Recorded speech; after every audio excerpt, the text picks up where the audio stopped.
Pianista hike begins at a restaurant, and you hike up a drive that feels like someone's driveway, until you get to this first bridge crossing.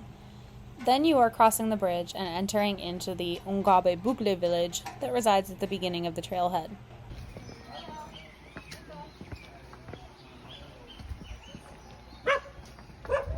Hola!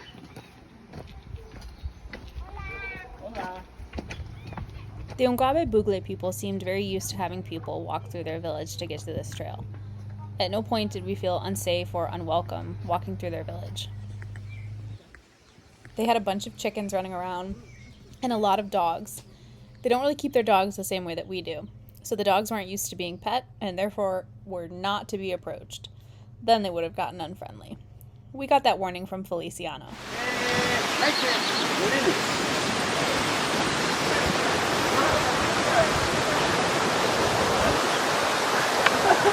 How would have gone that way? You cross the second bridge, through a pasture that has some cows watching you as you go, and then you are officially on the trail. It was at this point on the trail that we really started to recognize some of the places from Chris and Lisanne's photos. All I could think about was their smiling faces and the sun shining on them just like it was shining on us in these exact spots. What went wrong? I know that there's a third-party theory that another group was with them. But as far as we can tell, for the photos at this point on the trail, that doesn't seem to be the case. This is Jess. Jess wound up being a part of our hiking group, even though we didn't expect other people to be with us. But Jess is Dutch, and we were glad that she was there, because she was not afraid to ask Feliciano about what happened to Chris and Lisanne. You understand how they did that, huh? And the Indiana, you call them Indiana? At first, Feliciano mostly talked about the search party and the search effort to find the girls. He said that the government didn't react or wasn't interested in searching for them right away. He kind of implied that they dropped the ball. But he was very proud of the fact that he led the search parties in those early days, and that he, along with the help of the woman who runs the language school and the host family that the girls were staying with, organized a search party, primarily of what he called Indianos, referring to the Ungabe Bugle native people who live around. Because they know, accept, you say, okay, I can help them that, but no. They say, she organized. She organized. People know or don't know, she organized. Basically, what Feliciano was telling us here is that the police left it up to him and the other tour guides to organize the search party, maybe because they were more familiar with the area. In fact, Feliciano said there were some times where they were even searching the trail at night, and he was very proud of that. So how organized, how talk the Indiano, how much they pay little for the Indiano help, but only Indianos, no people from the village. Yeah. Any people from the village. Orchid. Now we'll know. Also orchid. So you combined like research. Orchid. Orchid. Muy clear. Muy clear. Yeah, more it's the volcano. They saw one panther in the cave. Really? In the cave and the volcano. That is. With the hike with Feliciano, he was a very polite, cordial, very open, was willing to talk about Chris and Lisanne freely. Just, he was just like an old grandpa-like person. He was didn't seem like he was trying to hide anything. His comments made sense to some of the facts. He also gave us cookies up here on the summit. He had brought bananas for everybody, multiple bananas for everybody, and he brought everybody a walking stick. We were glad for those bananas, man, because this is a hard hike. This tells me that Chris and Lisanne were in good shape, and they only had one water bottle between the three of us. We've gone through 6 right now.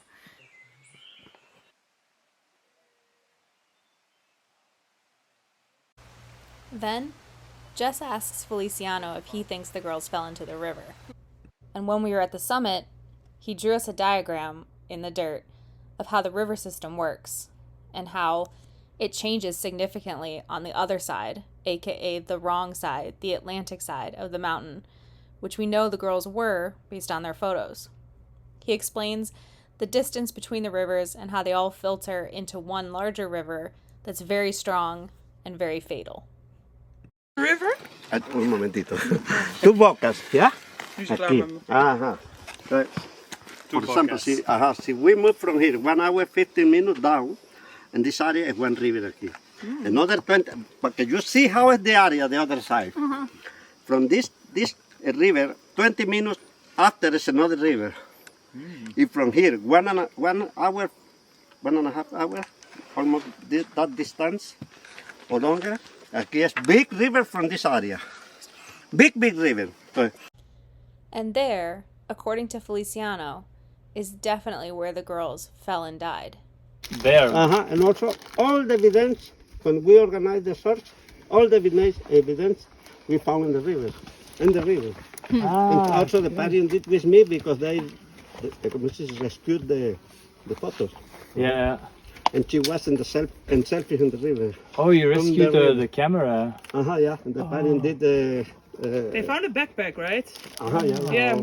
See the camera, the cell phone, everything. So the parents take the picture from the camera, and she was in selfie in the river. But they never found the girls. No, because the first evidence we saw, first evidence 2.5 months after. 2.5 months. I think also the thing I say, the river, she was in the river moved the lady very far. Oh, and the river goes that way, exactly, not yeah. that No, way. the other side. Oh, okay. Whoa. Yeah, we were I have there. a cookie. Feliciano then explains how the Continental Divide works. And he explains that the Boquete side, the Pacific side, is much less wet and less treacherous, saying that people will jump in the river and go swimming. But on the Atlantic side, the side where Lisanne and Chris's remains were found, that is definitely not the case. You see, as easy you see. From Boquete down David, it's almost flat. The same as the river, almost flat. Many places people going to the river to swim in the lake. But this area from here is all downhill like this. All the mountain is steep down. The same as the river, like this. People inside the river, immediately the river kill. There's no possibility of some to survive. Yeah. So that's all like this. Jumping. It's nice to have self-service. Moet ik nog even een van jullie maken, zonder hem?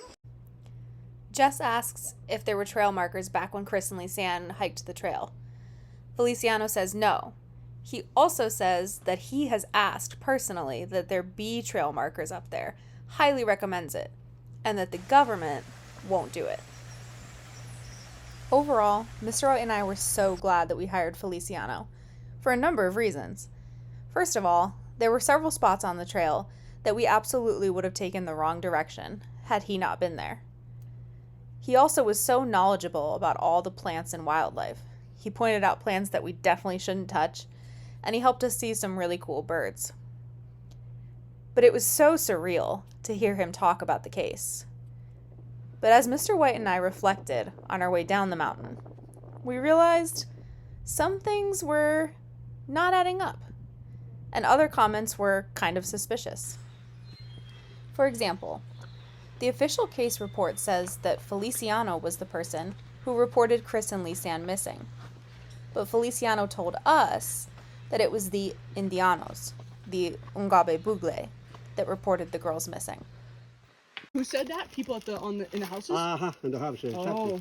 They say they saw two ladies taking pictures, but they don't see down. They come in. Yeah. You know, three different places. The people talk the same. Yeah. They saw ladies up but not back. Wow. Along, But two you- ladies. Ultimately, Feliciano seemed to really blame the government for messing up this investigation. When we asked, why didn't the government search right away? Why does the government not want a sign up there? He said, it's about connections and who you know. You have to have people in power to get things done. So the question is, who or what does Feliciano know?